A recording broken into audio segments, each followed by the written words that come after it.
Alright, we now have two systems in the Pacific off the coast of Mexico and Central America.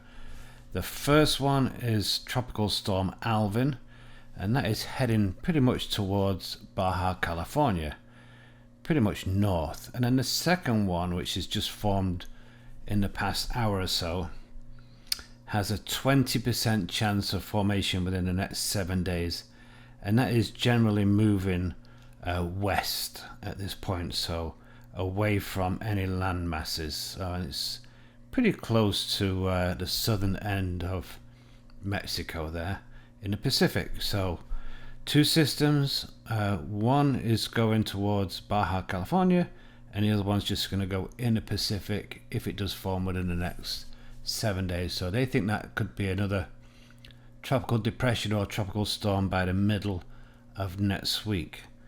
So there we have two systems. One is a Tropical Storm Alvin, and the other one is potential tropical development within the next 7 days. Only 20% at this point, but they got to start somewhere, and they keep on going up and up and up until we've got a tropical storm.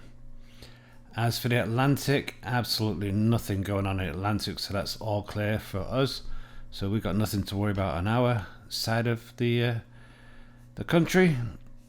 So there you have it. It's not even June the 1st yet and we've already got two systems out there. So I think it's going to be quite an active season for hurricanes. Alright, my name's Paul. Thanks for watching. Give it a thumbs up. Don't forget to subscribe. See you later.